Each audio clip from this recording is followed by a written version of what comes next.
दोस्तों जय श्री राम। स्वागत है आपका हमारे धार्मिक चैनल जय करीला धाम रामायण पर।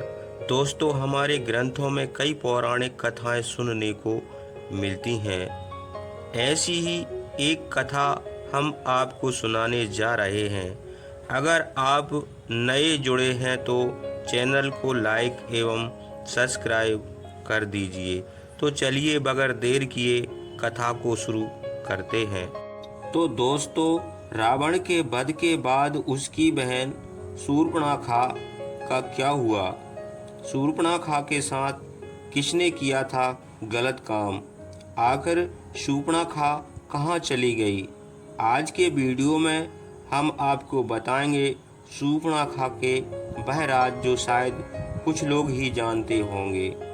दोस्तों जैसा कि हम सभी जानते हैं कि रावण की मृत्यु के बाद विभीषण राजा बन गए और लंका में शांति पूर्वक राजकाज करते हुए प्रजा का ख्याल रखने लगे।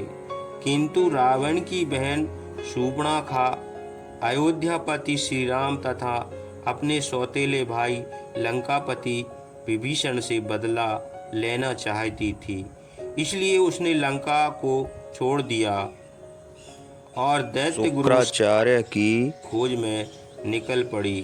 दैत्य गुरु को रावण की माता कैकसी ने लंका से निकाल दिया था। शुक्राचार्य का आश्रम समुद्र के उस पार भारत में दंडकानी किष्किंधा राज में था। खरदूषण नामक राक्षस जो रावण के ममेरे भाई थे, वो दंडक वन के अधिपति थे। इन सब की मृत्यु के बाद शुक्राचार्य भी उसी जगह पर विद्यार्थियों को विद्या प्रदान करते थे। शूर्पणखा उनके पास जाकर अपनी राक्षस जाति की उन्नति और अयोध्यापति श्री राम से बदला लेने की लिए कहती है।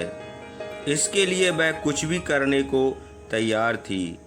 तब शुक्राचार्य जी ने कहा, यहाँ का राजा सुग्रीव, लंका का राजा विभीषण और समस्त भारत के सभी राजा अयोध्या के राजा श्री राम के अधीन हैं। सभी उनके भक्त हैं। उनके विरुद्ध यहाँ पर ना तो कोई कार्य हो सकता है और ना ही कार्य कोई होगा। इसलिए पूर्व दिशा में समुद्र के उस पार जहां अभी तक आर्यों की सभ्यता का विकास नहीं हुआ है, वहां लोग अभी भी कबीलों में रहते हैं, कच्चा मांस खाते हैं।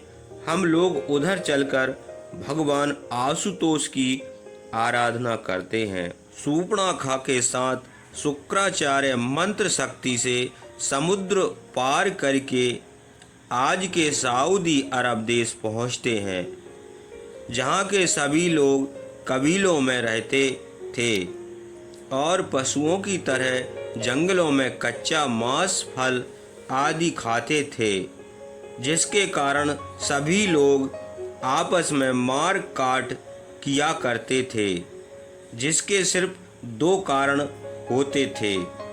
पहले खाना अर्थात शिकार अपना इलाका, और दूसरा स्त्री। उनके यहाँ स्त्री किसी की पत्नी नहीं बल्कि ताकतवर पुरुष ही उससे संभोग करता था। कबीले की सभी स्त्रियां पहले सरदार की स्त्री, इसके बाद जब सरदार किसी दूसरी स्त्री को अपना लेता था तो पहले स्त्री फिर किसी अन्य पुरुष के साथ रहती थी। शुक्राचार्य की प्रतिज्ञा के बारे में तो सभी जानते हैं। वह सदैव अंधेरे अर्थात पाप को बढ़ावा देने वाले थे। वह सदैव पापियों के मददगार रहे।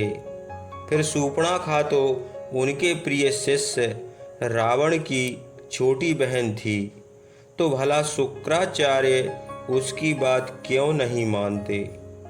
शूर्पणखा की नाक कटी हुई थी, इसलिए वह हमेशा अपना मुंह ढक कर रखती थी। हालांकि वह सुंदर भी थी और साथ में माया भी जानती थी। जिसके द्वारा वह कोई भी रूप ले सकती थी। उस समय वहाँ पर सैकड़ों कबीले थे। मनुष्य जानवरों की तरह इधर उधर जंगलों में भटकते थे और उनके सिर्फ दो ही काम थे, भूख लगे तो शिकार करके कच्चा ही खा जाना और स्त्री देखते ही सहवास करना। शूर्पणखा के साथ शुक्राचार्य जी ने भगवान शिव के प्रतिरूप अर्थात शिवलिंग की स्थापना करके शिव आराधना शुरू कर दिया। थोड़े दिनों में उधर से एक सबसे शक्तिशाली कबीले की टोली गुजरी, जिसका मुखिया एक आदम नाम का एक भयानक लंबा चौड़ा हष्ट पुष्ट शरीर का मालिक व्यक्ति था। वो व्यक्ति शेर, बाघ, हाथी, घोड़े आदि किसी भी जीव से ज्यादा शक्तिशाली था। सारे कबीले उसके अधीन थे। उसकी एक ही कमी थी कि वह पशुओं की तरह नंगा रहता था और किसी भी स्त्री को देखकर जब तक उसको पा नहीं लेता था तब तक बराबर प्रयास करता रहता था। राक्षस ने देखा कि एक बूढ़ा व्यक्ति हवन कर रहा है और उसके सामने एक स्त्री जिसने मुख पर कपड़ा ढक रखा है। वह सुंदर स्त्री अगर मुखिया को मिल जाए तो मुखिया के साथ रह रही उसकी स्त्री का भोग हम सबको मिल जाएगा। यही सोचकर राक्षस शूर्पणखा का अपहरण करके उसे अपने मुखिया के पास पहुंचा देते हैं। मुखिया आदम ने शूर्पणखा से संभोग की इच्छा जताई। शूर्पणखा ने माया से सभी को विमोह कर रखा था। उसे मालूम था ताकतवर व्यक्ति को कैसे फंसाया जा सकता है और शुक्राचार्य से अनुमति लेने की बात रखी। शुक्राचार्य जी ने इस विवाह की अनुमति तो दे दी, साथ ही मुखिया आदम से दो शर्त रखी, जिसमें शर्त थी कि शूर्पणखा से विवाह के पश्चात उसके दुश्मन अयोध्यापति श्री राम, किष्किंधापति सुग्रीव, हनुमान और अंगद को मारकर उसका बदला लेना होगा। अगर शूर्पणखा को आदम की अन्य पत्नियों के कारण उससे अलग होना पड़ा तो लंका, किष्किंधा सहित अयोध्या की समस्त संपत्ति और राज शूर्पणखा को देना होगा। इन दोनों शर्तों के लिखित प्रमाण के बाद दोनों का कबीलों के रस्म रिवाज के अनुसार विवाह हुआ। जब विवाह के बाद आदम ने अपनी पत्नी का घूंघट हटाया और उसकी नाक कटी हुई देखी तो आदम 10 कदम पीछे हट गया और जब शूर्पणखा ने रो रो कर अपनी कहानी बताई तो आदम को उसके प्रति सहानुभूति जागृत हो गई, जिसके बाद उसने श्री राम लक्ष्मण से बदला लेने की प्रतिज्ञा कर डाली। लेकिन आदम ने अपनी पत्नी शूर्पणखा का भेद किसी को नहीं बताया कि उसकी पत्नी की नाक कटी हुई है। अगर यह बात सबके सामने आ जाती तो लोगों में बदनामी होती, इसलिए उसने पत्नी को हवा नाम दिया और सबको बताया कि मेरे अतिरिक्त जो भी हवा का चेहरा देखेगा उसकी मृत्यु हो जाएगी।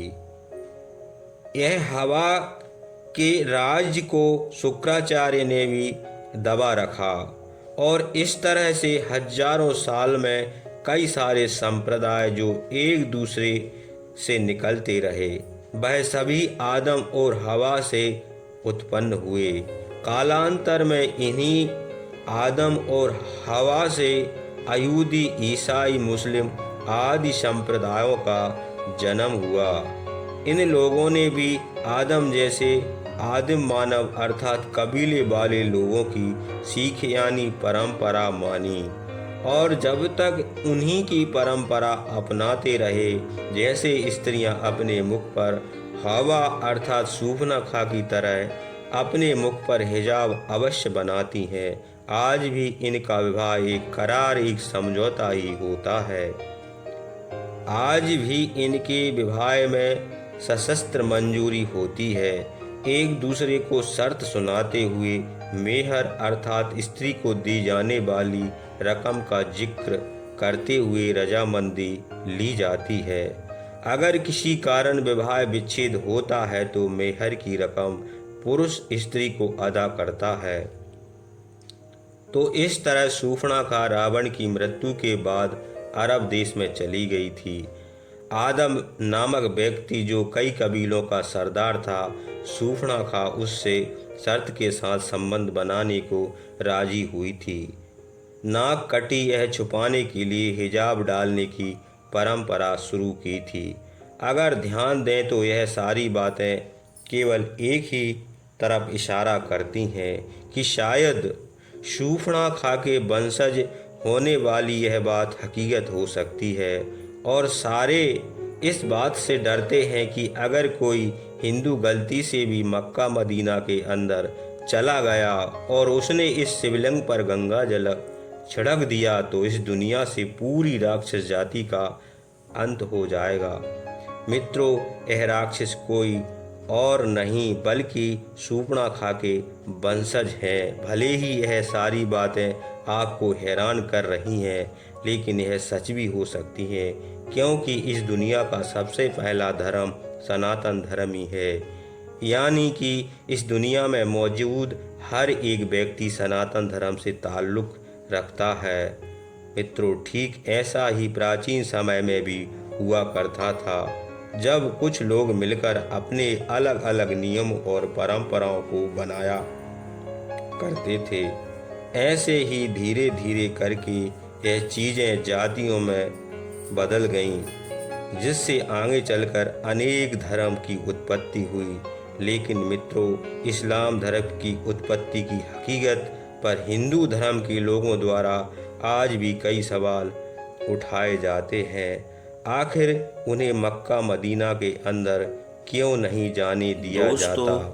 जब भगवान श्री हरि नारायण ने पृथ्वी पर श्री राम के रूप में अवतार लिया था, तब शूर्पणखा ने हट करके उनसे बैर बढ़ाया और श्री राम जी ने राक्षस जाति का विनाश किया। शूर्पणखा राक्षस जाति में वह किरदार थी जिसने समस्त राक्षस जाति का विनाश करवा दिया। कहा जाता है कि विनाशकाली ने विपरीत बुद्धि। शूर्पणखा को यह पता नहीं था कि श्री राम साक्षात परमेश्वर हैं और माता सीता स्वयं लक्ष्मी का अवतार है। शूर्पणखा ने अपनी नाक कटवाकर खरदूषण के पास जाकर और खरदूषण त्रिशरा को मरवाया। इसके बाद रावण को उकसाया और रावण का संपूर्ण परिवार को काल के मुंह में ढकेल दिया। केवल विभीषण जी ही बचे थे। जहाँ पर भी राक्षस थे, चाहे वह पाताल में हो या अंतरिक्ष में, सबको ढूंढ ढूंढ कर मरवाया गया था। और प्रभु श्री राम जी का पृथ्वी पर आने का कार्य शूर्पणखा ने आसानी से करवा दिया था।